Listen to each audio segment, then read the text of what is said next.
Bonjour, aujourd'hui on va décortiquer un programme national de sciences qui est assez spécial. Il n'est pas juste conçu pour enseigner des faits, mais bel et bien pour forger un esprit scientifique. Alors, au cœur du baccalauréat marocain, qui est un examen à très forts enjeux, on trouve ce programme de sciences de la vie et de la Terre, les fameuses SVT, et il est destiné aux élèves de la filière sciences physiques. On va commencer par la vue d'ensemble, puis on va plonger dans un processus biologique bien précis. Et enfin, on prendra un peu de recul pour voir quel est le véritable objectif derrière tout ça. Allez, c'est parti. Explorons un peu ce fameux programme.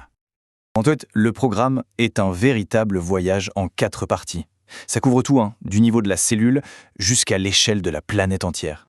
Pour vraiment comprendre la logique derrière ce programme, on va suivre une histoire toute simple, celle de l'énergie. Et tout commence avec une seule petite molécule de glucose. La première étape, c'est la glycolyse. C'est une série de réactions qui vient en quelque sorte découper la molécule de glucose pour en libérer une petite quantité d'énergie. Mais c'est la suite qui est vraiment intéressante. Les produits de cette étape entrent dans ce qu'on appelle le cycle de Krebs.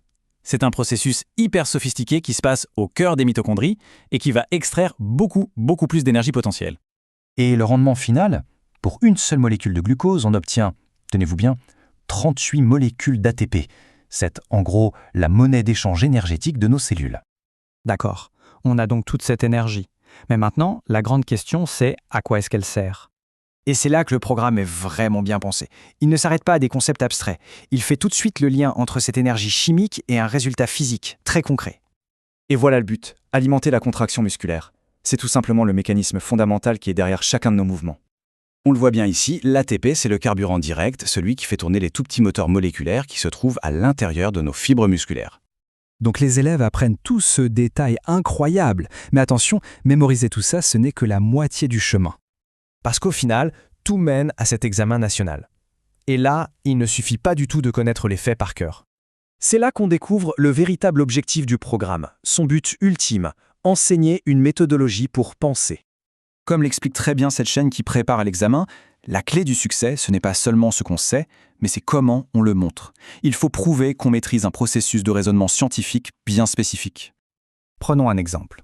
Face à une consigne comme « comparer les colonies bactériennes », il n'est pas question d'être créatif. Non, ce qui est attendu, c'est une description directe, factuelle, qui se base uniquement sur l'observation. Le but est donc d'entraîner les élèves à suivre une méthode rigoureuse et reproductible pour interpréter n'importe quel type de données. Observer, analyser, comparer, et seulement ensuite, formuler une hypothèse. Alors on peut se demander pourquoi c'est si important. Pour le comprendre, il faut regarder au-delà de l'examen et de la salle de classe. Parce que ce programme, en réalité, ce n'est pas juste de la bio ou de la géologie. C'est une véritable boîte à outils pour apprendre à penser de manière critique. Au final, on a là un modèle d'éducation qui ne vise pas seulement à accumuler des connaissances. Son ambition, c'est de construire des esprits structurés et analytiques. Et ça, c'est une compétence qui sert toute une vie.